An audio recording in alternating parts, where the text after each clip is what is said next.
nongeye kugusuhuza mu izina rya Yesu. Imana iguha umugisha. Uri kumwe na mwene so James, turi kumwe n'Imana. Ese waba warigeze wumva hari umuntu uvuga ngo natsindishijwe n'ubuntu kubwo kwizera, cyangwa se avuga ngo narihannye, cyangwa se avuga ngo navutse ubwa kabiri, maze warangiza ukumva ibyo bintu ntabwo ubyumva, ukumva ntabwo bisobanukiwe, ndetse ukumva ni amagambo asa nk'aho atandukanye, maze yenda waba utabyumva ugahita wumva ibyo bintu ntibinashoboka. Sinakurenganya kuko nanjye niko byari bimeze. Nanjye ntabwo nasobanukirwaga ibyo bintu, nabyumvaga ari amagambo y'abantu bivugira gusa. Ariko naje kugirirwa ubuntu, nza kubisobanukirwa, ndetse mvuka n'ubwa kabiri. Ubu ndashima Imana. Kandi ayo mahirwe si njye wayagenewe gusa, ntiyagenewe ba bandi wumva bavuga ko bavutse ubwa kabiri gusa, ahubwo nawe ni ayawe kugira ngo nawe uvuke ubwa kabiri. Ariko hari icyo ugomba kuzirikana: aya mahirwe afite iherezo, aya mahirwe azarangira. Ibaze aya mahirwe utayabonye, ibaze ano mahirwe akurangiriyeho, byaba ari akaga. None se waba warumvise havugwa yuko umunyabyaha atazajya mu ijuru, cyangwa se ko umunyabyaha agomba kwihana kugira ngo azajye mu ijuru? Noneho nawe ugatangira gushaka kureka ibibi wakoraga, ugatangira gushaka kwibombarika kugira ngo ahari nawe uzajye mu ijuru. Ibyo ukabyita kwihana. Waribeshye, ntabwo uko ari ukwihana. Ubundi se icyaha ni iki? Icyaha ntabwo ari urutonde rw'ibibi dukora, ahubwo icyaha ni ukubaho utandukanye n'Imana. None se wakwibaza ngo umuntu atandukana n'Imana ryari?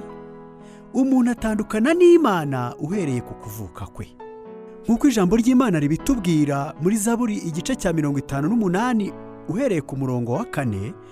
Niho batubwira yuko abanyabyaha batandukanywa n'Imana uhereye ku kuvuka kwabo, kuko iyo bavutse uwo mwanya bariyobagiza bakabeshya.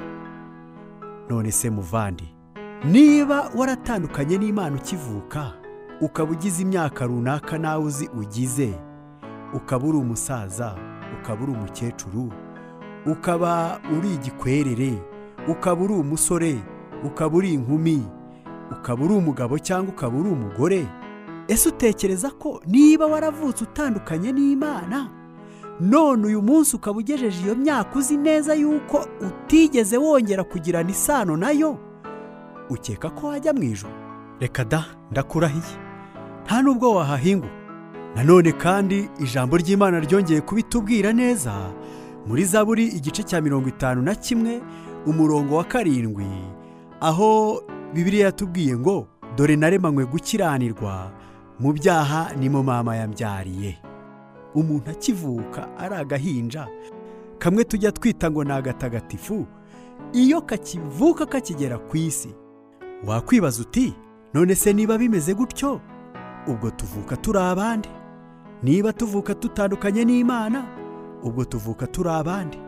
Yesu yabihamije neza muri Yohana igice cyaho cya 8 uhereye ku murongo wa 31 ukageza ku murongo wa 44, aho Yesu yari arimo abwira abayuda, ababwira yuko bakomoka kuri se Satani. Umurongo wa 44, mukomoka kuri so Satani, kandi ibyo so ararikira nibyo namwe mushaka gukora. Uwo yahereye kera kose ari umwicanyi, kandi ntiyahagaze mu by'ukuri, kuko ukuri kutari muri we. Nk'uko ijambo ry'Imana ribihamije, ubwo Satani niwe mubyeyi w'abanyabyaha. Kurikira ibi bikurikira: burya umubyeyi n'umwana baba bafitanye isano idacika inyuze mu turemangingo ndangasano, ibyo bita DNA cyangwa ADN. Ni ukuvuga ngo muri ADN haba hakubiyemo isano idacika hagati y'umubyeyi ndetse n'umwana. Kandi nanone isano iri hagati y'umwana n'umubyeyi ishobora kukugaragarira ku isura, ukavuka usa na so, ukavuka usa n'umubyeyi wawe. Mushobora kudasa isura ariko mugasa mu mico, mushobora kudasa mu mico runaka ariko mugasa mu mivugire cyangwa se mugasa mu migendere. Ibyo byose ni isano iri hagati y'umubyeyi ndetse n'umwana.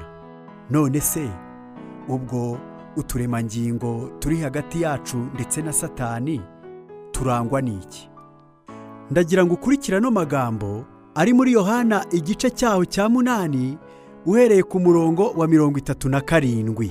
Yesu yaravuze ngo, nzi yuko muri abuzukuruza ba Aburahamu, ariko murashaka kunyica kuko ijambo ryanjye ridafite umwanya muri mwe.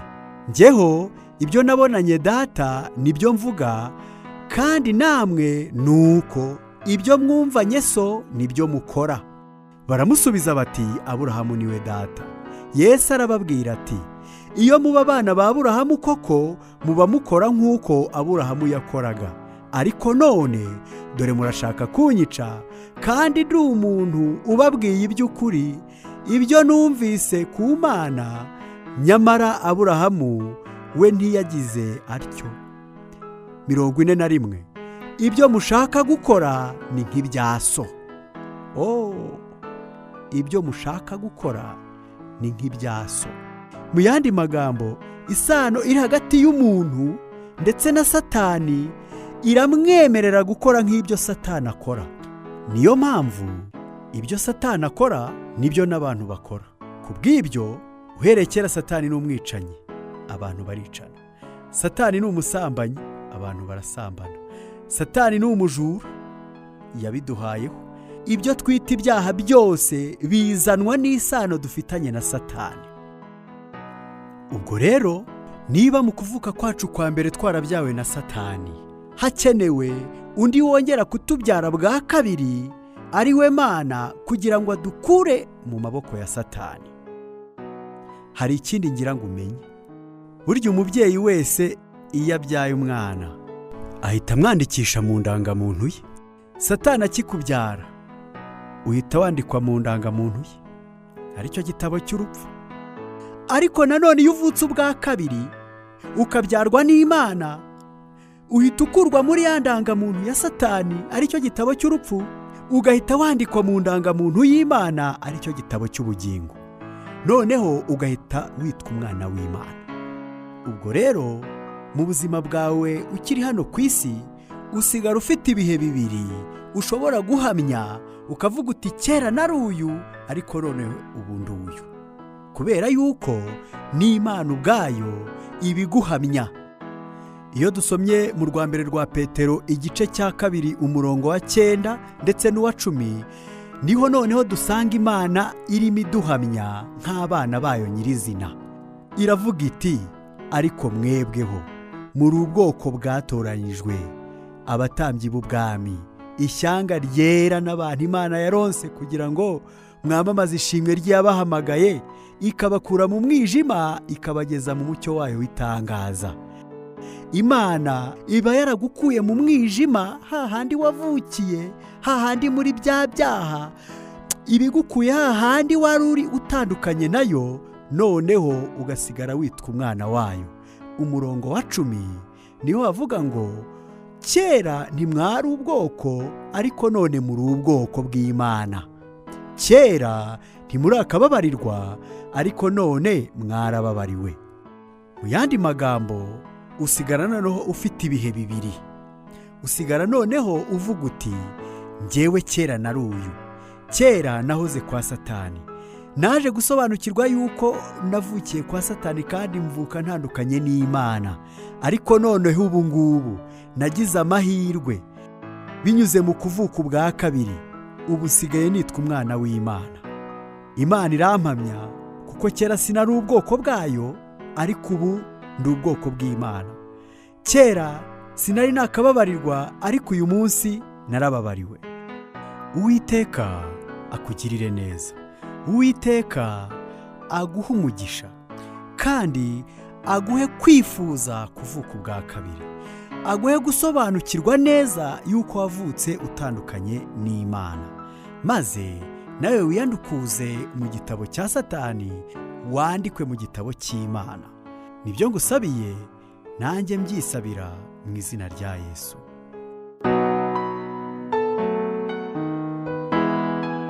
ubutaha tuzakurikirana impamvu yatumye umuntu avukira kwa Satani ndetse akavuka anatandukanye n'Imana.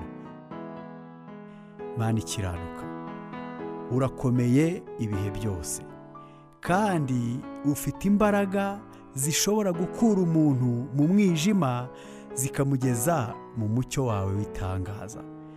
Ndakwinginze kugira ngo ufashe buri muntu wese asobanukirwe n'aho yavukiye maze yifuze kuvuka ubwa kabiri.